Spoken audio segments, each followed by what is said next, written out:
আজকের এই ব্যতিক্রম ধর্মী আয়োজনে উপস্থিত থাকার জন্য আমি আপনাদের সকলকে আন্তরিকভাবে ধন্যবাদ জানাচ্ছি। বিশেষ করে আপনাদের মাঝে আমি সম্মানিত এবং আনন্দিত বোধ করছি। আজকে আমি শুধু একজন রাজনৈতিক ব্যক্তি হিসেবেই এখানে আসিনি।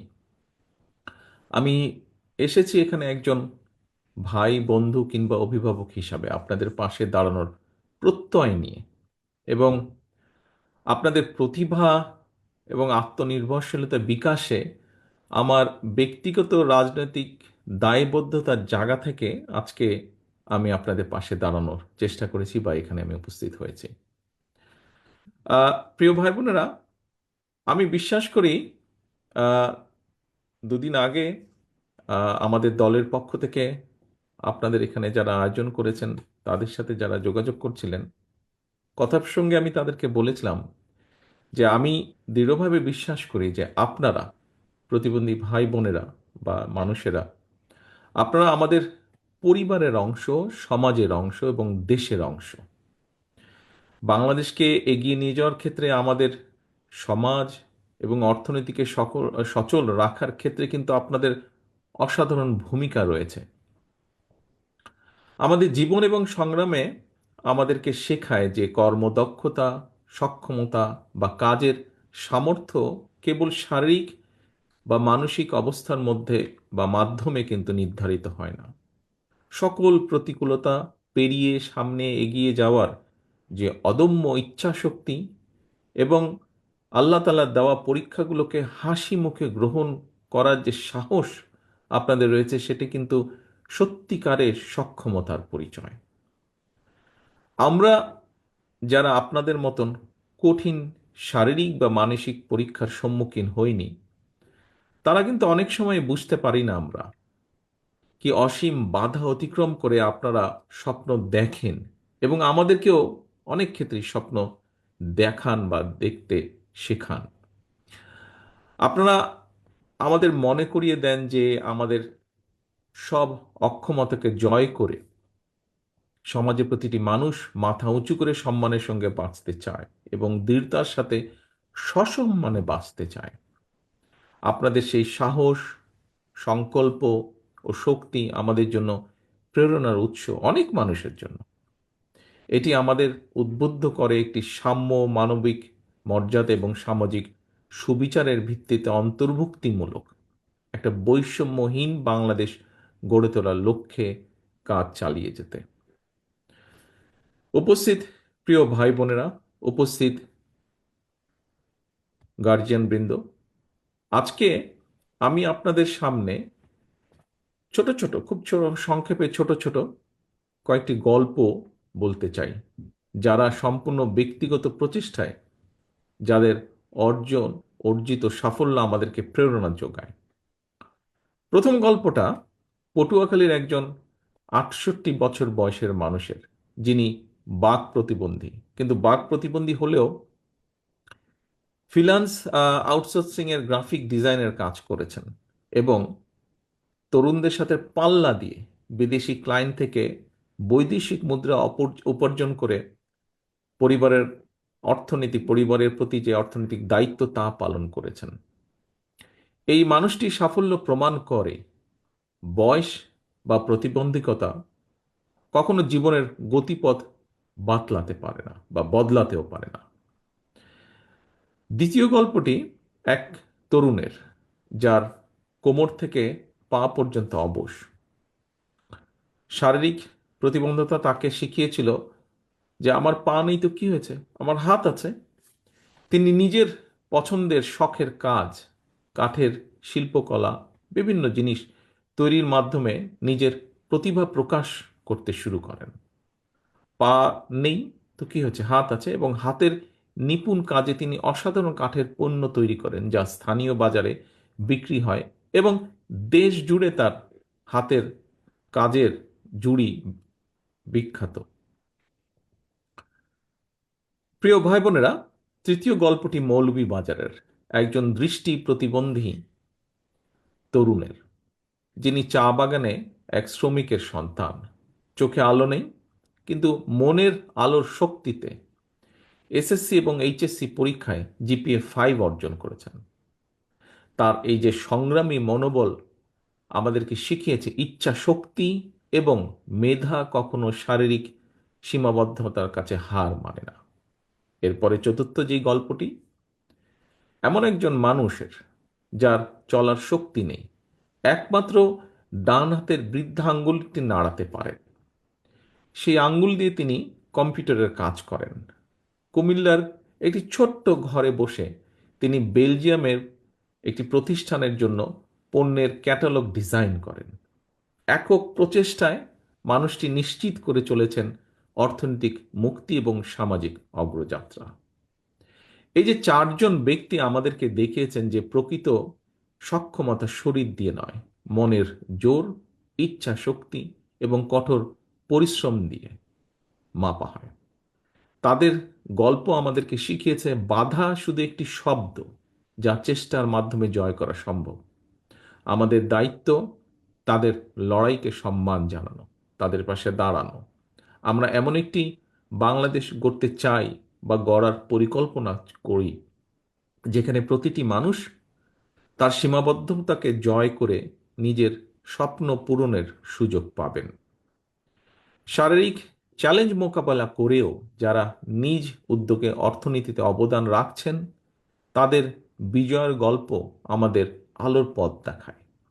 আমি একজন রাজনৈতিক কর্মী হিসাবে আপনাদেরকে প্রতিশ্রুতি দিতে চাই, আগামীর বাংলাদেশে শারীরিক প্রতি সীমাবদ্ধতার কারণে যেন কাউকে বৈষম্যের শিকার না হতে হয়, পিছিয়ে না রাখে, সেই বহুমুখী উদ্যোগ নিয়ে জীবন যুদ্ধে বিজয়ের অজস্র প্রেরণাদায়ী গল্প সৃষ্টি করা হবে। একসাথে কাজ করে আমরা একটি সমাজ গড়ে তুলতে চাই, গড়ে তোলার পরিকল্পনা করি, ইচ্ছা রাখি, প্রত্যাশা রেখে, যেখানে প্রতিটি মানুষ তার পূর্ণ সম্ভাবনায় পৌঁছতে পারবে ইনশাল্লাহ। প্রিয় ভাই বোনেরা, গত 16 বছর ধরে আমরা এমন একটি বাংলাদেশে বসবাস করেছি যেখানে আমাদের প্রাপ্য নাগরিক অধিকার বা স্বাধীনতা একে একে কেড়ে নেওয়া হয়েছে। সমাজের প্রতিটি শ্রেণী ও পেশার মানুষ রাষ্ট্রীয় সহায়তা থেকে হয়েছেন বঞ্চিত, এবং আপনারাও তার ব্যতিক্রম নন। এর ফলে আপনাদের জীবনের মান উন্নয়ন প্রয়োজনীয় পদক্ষেপ গ্রহণ করা হয়নি, যা ব্যক্তিগতভাবে আমি অনুভব করি। আমি আপনাদের এতটুকু বলতে চাই, আমি এবং আমার দল, একটু আগে মহাসচিব সাহেব ওনার বক্তব্যে উল্লেখ করেছেন, বাংলাদেশ জাতীয়তাবাদী দল বিএনপি জনগণের সমর্থনে রাষ্ট্র পরিচালনার দায়িত্ব পেলে আমাদের সর্বোচ্চ চেষ্টা থাকবে, আমরা সবসময় আপনাদের পাশে থাকব। আমি বিশ্বাস করি আপনারা কেউ প্রতিবন্ধী নন, বরং আপনারা সকলে বিশেষভাবে সক্ষম নাগরিক। আপনাদের প্রত্যেকের রয়েছে অসীম সক্ষমতা। নির্বাচিত বিএনপি সরকার নিশ্চিত করার চেষ্টা করবে অবশ্যই দেশের অন্যান্য সকল নাগরিকের মতন আপনাদের নাগরিক অধিকার ও সুযোগ সুবিধা সঠিকভাবে এবং সমানভাবে পৌঁছে দেওয়ার। আপনাদের চিকিৎসা, শিক্ষার সুযোগ, চাকরির ক্ষেত্রে সমান সুযোগ এবং দেশের প্রতিটি স্থাপনা ও যাতায়াত ব্যবস্থাকে আপনাদের জন্য অ্যাক্সেসেবল করে গড়ে তোলার সর্বোচ্চ চেষ্টা আমাদের থাকবে। আজকে আপনাদের এখানে যারা বক্তব্য রেখেছেন তার থেকে আমি উপলব্ধি করছি যে আমাদের হয়তো মনে হয় বাংলাদেশের আমাদের মানে আমার যেটা মনে হয়েছে আপনাদের যারা বক্তব্য রেখেছেন সকলের কথা থেকে, আমাদের এই মুহূর্তে বাংলাদেশে অনেক কিছুই এখনো আপনাদের জন্য ফেয়ার নয়। অনেক জায়গায় আপনাদের অ্যাক্সেস দেওয়া হয় না, প্রয়োজনীয় সুযোগ সুবিধা থেকে বঞ্চিত করা হচ্ছে এবং হয়তো উপেক্ষিত হয়েন আপনারা অনেক ক্ষেত্রে। আপনাদের এই অনুভূতিগুলিকে আমি গভীর শ্রদ্ধা ভরে স্মরণ করছি এবং এগুলো সমাধানে আমি আমরা আমাদের দলের থেকে অঙ্গীকারবদ্ধ। নতুন আইন প্রণয়ন, বিদ্যমান আইনের সঠিক বাস্তবায়ন, বরাদ্দকৃত অর্থের পরিমাণ বৃদ্ধি কিংবা সেই অর্থের সুষম বন্টন, যেভাবেই হোক আমাদের চেষ্টা থাকবে আপনাদের অধিকার ও সুযোগগুলোকে নিশ্চিত করার। আমাদের লক্ষ্য, আগেই বলেছি, এমন একটি বাংলাদেশ গড়ে তোলা যেখানে প্রত্যেকের জন্য সমান ন্যায্যতা এবং একটি ফেয়ার শেয়ার নিশ্চিত করা। এবং সেই লক্ষ্যেই কিন্তু আমাদের সাথে আপনাদের আজকের এই মত বিনিময় অনুষ্ঠান। আমাদের প্রতিশ্রুতি হলো বিশেষ চাহিদা সম্পন্ন ব্যক্তিদের জীবনের মানোন্নয়নে দৃঢ় পদক্ষেপ গ্রহণ করা, যার ভিত্তি হবে অর্থনৈতিক স্বাবলম্বিতা, সামাজিক সক্ষমতা এবং মানবিক মর্যাদা নিশ্চিত করা। আমরা একটি স্বতন্ত্র, যেটি আমাদের চিন্তার মধ্যে আছে, একটি স্বতন্ত্র অধিদপ্তর প্রতিষ্ঠা করার উদ্যোগ নেওয়া, যা যা প্রতিবন্ধী ব্যক্তিদের, প্রতিবন্ধী ভাইদের, বোনদের জন্য সুনির্দিষ্ট কার্যক্রম পরিচালনার পাশাপাশি বিভিন্ন মন্ত্রণালয় বা বিভাগের কার্যক্রম সমন্বয় করবে। এখানে বেশ দু একজন বক্তা উল্লেখ করেছেন, প্রসঙ্গক্রমে আমিও বলতে চাই যে আপনাদের অনেকেরই হয়তো জানা আছে যে 2001 সালে তৎকালীন বিএনপি সরকার, দেশনেত্রী খালেদা জিয়ার সরকার, বাংলাদেশে রাষ্ট্রীয়ভাবে প্রতিবন্ধীদের ভাতা প্রদান শুরু করেন। যদিও পরবর্তী সেই সরকার সেই ভাতাকে দ্রব্যমূল্যের ঊর্ধ্বগতির সাথে সামঞ্জস্য না রেখে শুধুমাত্র তাদের দলীয় কর্মীদের মাঝেই বিতরণ করে লুটপাট করে নিয়েছে। অর্থনৈতিক বাস্তবতার সাথে সামঞ্জস্য রেখে আমরা প্রতিবন্ধী ব্যক্তিদের বা ভাই বোনদের জন্য ভাতার পরিমাণ বাড়িয়ে, যার একটি দাবি এখান থেকে এসছে, বাড়িয়ে তা ন্যায্যভাবে পুনর্নির্ধারণ করতে চাই আমাদের পরিকল্পনার ভেতরে। নিবন্ধন নিবন্ধন প্রক্রিয়াকে সহজ ও স্বচ্ছ করার লক্ষ্যে আমরা সমাজ কল্যাণ, স্বাস্থ্য, প্রাথমিক ও গণশিক্ষা মন্ত্রণালয়ের মধ্যে সমন্বিত উদ্যোগ গ্রহণ করতে চাই, যাতে একজন প্রতিবন্ধী ব্যক্তি সামাজিক সুবিধা থেকে না বাদ পড়েন। প্রিয় ভাই বোনেরা, দেশে কিছু প্রাইভেট অর্গানাইজেশন শারীরিকভাবে প্রতিবন্ধী মানুষ যারা, তাদের নানা ধরনের ট্রেনিং প্রদান করেন। তবে এই ট্রেনিং শেষে চাকরির ব্যবস্থা করতে গিয়ে এই মানুষগুলোকে হিমশিম খেতে হয়, এবং সে কারণে এই সমস্যার সমাধানে আমরা কিছু উদ্যোগ গ্রহণ করতে চাই, যাতে দেশের বড় বড় বড় বড় ব্যবসা প্রতিষ্ঠানগুলো একটি নির্দিষ্ট শতাংশ শারীরিকভাবে চ্যালেঞ্জ ব্যক্তিদের নিয়োগ করতে উৎসাহিত হয়। উদাহরণস্বরূপ, বিশেষ চাহিদা সম্পন্ন ব্যক্তিদের নিয়োগ করলে রাষ্ট্রের পক্ষ থেকে ব্যবসা প্রতিষ্ঠানগুলোকে কিছু ট্যাক্স সুবিধা বা কমপ্লায়েন্স সার্টিফিকেট প্রদান করার একটি চিন্তা আমাদের ভেতরে আছে। সুবর্ণ নাগরিক কার্ড নামে যে তথাকথিত একটা কার্ড রয়েছে, এটিকে গতিশীল করে আমরা এর আওতায় স্বাস্থ্য, বীমা, শিক্ষা, বৃত্তি, পরিবহন, ডিসকাউন্ট সহ অন্যান্য সামাজিক সুবিধা প্রদান করতে চাই। এরকম একটি চিন্তাও রয়েছে আমাদের মধ্যে। বিশেষ চাহিদা সম্পন্ন ব্যক্তিরা যাতে অর্থনৈতিকভাবে, যেই বিষয়টি আপনাদের অনেকের বক্তব্য থেকে তুলে নিয়ে এসেছেন আপনারা, এবং আমিও দৃঢ়ভাবে যেটি বিশ্বাস করি, যে এই মানুষগুলো যাতে অর্থনৈতিকভাবে স্বাবলম্বী হতে পারেন, আমরা তার জন্য বাস্তবসম্মত ভোকেশনাল এবং টেকনিক্যাল ট্রেনিংয়ের ব্যবস্থার পরিকল্পনা আমরা রেখেছি আমাদের চিন্তাভাবনার মধ্যে।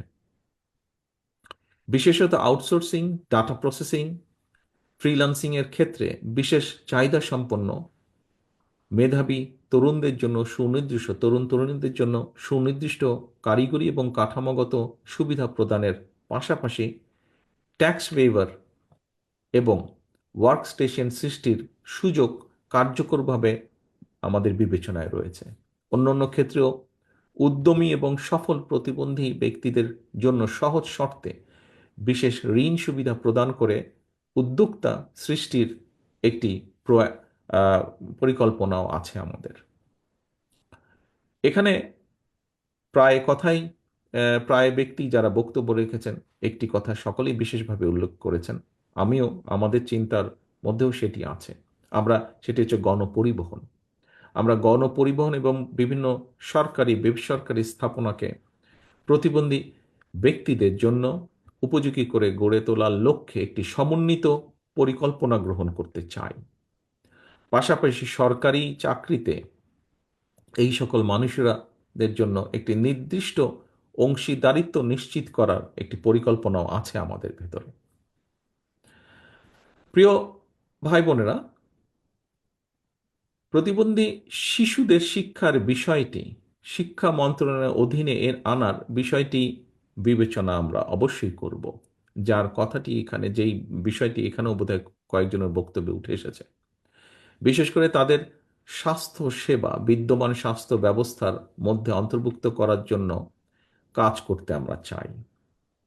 তাদের জন্য ফাস্ট ট্র্যাকে সেবা প্রদান, প্রায়োরিটি সলিউশন এবং বিভিন্ন অ্যাডমিনিস্ট্রেশনের নির্দিষ্ট অংশ সংরক্ষণের পরিকল্পনা আছে আমাদের। বিচারিক প্রক্রিয়া প্রয়োজনীয় সংস্কার এনে এই মানুষগুলো ন্যায্য বিচার পাওয়ার সুযোগ কিভাবে আরো বৃদ্ধি করা সম্ভব হয় সেটি আমরা চিন্তা ভাবনা করছি। আমাদের দল জনগণের সমর্থে সরকার গঠনে সক্ষম হলে জেলা পর্যায়ে বিশেষ করে বিশেষ চাহিদা সম্পন্ন শিক্ষার্থীদের জন্য বিশেষায়িত স্কুল প্রতিষ্ঠার পরিকল্পনা আছে আমাদের পরিকল্পনায়, যেখানে সাইন ল্যাঙ্গুয়েজ, ব্রেইল সহ ইনক্লুসিভ এডুকেশন আধুনিক পদ্ধতির অন্তর্ভুক্ত করার চেষ্টা থাকবে। পাশাপাশি কারিগরি ও পেশাগত শিক্ষার মাধ্যমে কর্মজীবনে প্রবেশের সুযোগ কিভাবে তৈরি করা যায়, এই মানুষগুলো জন্য স্কলারশিপ ও প্রয়োজনীয় শিক্ষা উপকরণ সরবরাহ বিষয়টি আমাদের বিবেচনায় আছে। স্বাস্থ্যসেবার ক্ষেত্রে আমরা প্রতিটি জেলা সদর হাসপাতালে বিশেষায়িত স্বাস্থ্য সেবা ইউনিট স্থাপনের চেষ্টা করব, যেখানে শারীরিক থেরাপি, মানসিক স্বাস্থ্যসেবা এবং প্রয়োজনীয় চিকিৎসার আধুনিক সুবিধাগুলো থাকবে বলে আমরা প্রত্যাশা রাখি। আমরা প্রত্যন্ত অঞ্চলে বিশেষ চাহিদা সম্পন্ন জনগণের জন্য মোবাইল হেলথ ক্লিনিক চালুর একটি উদ্যোগ গ্রহণ করতে চাই। সহায়ক উপকরণ তৈরির জন্য যে বিষয়টিও এখানে উঠে এসেছে বক্তব্যে, উপকরণ তৈরির যে কারখানাগুলো সেগুলো দেশে স্থাপন করা এবং আমদানি ক্ষেত্রে যদি সম্ভব হয় অবশ্যই সেক্ষেত্রে কর মৌকুফের চিন্তাটিও বা কর কমিয়ে আনা চিন্তাটিও আমাদের পরিকল্পনার ভিতরে রয়েছে। গুরুতর প্রতিবন্ধী ব্যক্তি, তাদের জন্য নিবিড় পরিচর্যার একটি বিষয় আছে, বিশেষ করে এলডারলি পার্সন যারা এই ধরনের। আমাদের অন্যতম একটা লক্ষ্য থাকবে বিশেষ চাহিদা সম্পন্ন শিশুদের সুপ্ত প্রতিভা বিকাশ নিশ্চিত করা। ড্রয়িং, আর্ট, মিউজিক, স্পোর্টস, এই সমস্ত ক্রিয়েটিভ এবং ইনোভেটিভ অ্যাক্টিভিটিস তাদের জন্মগত দক্ষতা ও শেখার আগ্রহ অনুযায়ী প্রশিক্ষণ ও স্কিল ডেভেলপমেন্ট প্রদান করা আমরা করতে চাই। আমরা প্রান্তিক থেকে কেন্দ্রীয় পর্যায় পর্যন্ত আমরা তাদের খেলাধুলার সিস্টেমেটিক ডেভেলপমেন্ট এবং টুর্নামেন্ট আয়োজনের মাধ্যমে প্যারা অলিম্পিকে ভালো ফল অর্জনের সহায়তা করা বা সহযোগিতা করার একটি পরিকল্পনা আমাদের সমষ্টিগতভাবে দলীয়ভাবে আছে, ব্যক্তিগতভাবে আমারও এটা আছে। স্পোর্টস, ডিবেট, সায়েন্স ফেয়ার সহ বহুবিধ সহশিক্ষা কার্যক্রমে সরকারি পৃষ্ঠপোষকতার পাশাপাশি প্রাইভেট স্পন্সরশিপ কিভাবে তৈরি করা যায়, সুযোগ সৃষ্টি করা যায়, সেটিও আমরা বিবেচনায় রেখেছি। প্রিয় সুধীবৃন্দ, আমরা বিশেষ চাহিদা সম্পন্ন ব্যক্তিদের জন্য একটি মর্যাদাপূর্ণ, সক্ষম এবং সমৃদ্ধ সমাজ গড়ে তুলতে চাই। আমি ও আমার দল বিএনপি উপলব্ধি করি আমরা আপনাদের সমস্যা ও কষ্টগুলো বাস্তব এবং গভীর। আপনাদের মনে রাখতে হবে এই বাস্তবতায় আপনারা একা নন। আমরা সবসময় আপনাদের পাশে আছি, আপনাদের পাশে ছিলাম, ইনশাল্লাহ আপনাদের পাশে আমরা থাকব। কারণ আপনাদের প্রতিবন্ধকতা আমাদের সবার প্রতিবন্ধকতা। আমি ব্যক্তিগতভাবে বিশ্বাস করি, আমরা সকলে বিশ্বাস করি, আপনাদের পেছনে রেখে আমরা কখনো এগিয়ে যেতে পারবো না, আর এগোতেও আমরা চাই না। আমরা সবাই মিলে একসাথে যে গণতান্ত্রিক বাংলাদেশ গড়ে তুলব, সেটি হবে সবার জন্য ফেয়ার, সবার জন্য ইনক্লুসিভ, সবার জন্য বসবাসযোগ্য এবং সবার জন্য উপভোগ্য যেন হয়। আসুন আমরা সবাই মিলে একটি গণতান্ত্রিক বাংলাদেশ গড়ে তুলি, যার ভিত্তি হবে বৈষম্যহীন, অন্তর্ভুক্তিমূলক এবং উদার তান্ত্রিক সমাজ নির্মাণ। আপনাদের কল্যাণ এবং সাফল্য আমাদের অগ্রাধিকার। আল্লাহ হাফেজ। বাংলাদেশ জিন্দাবাদ। বাংলাদেশ জাতীয়তাবাদী দল জিন্দাবাদ।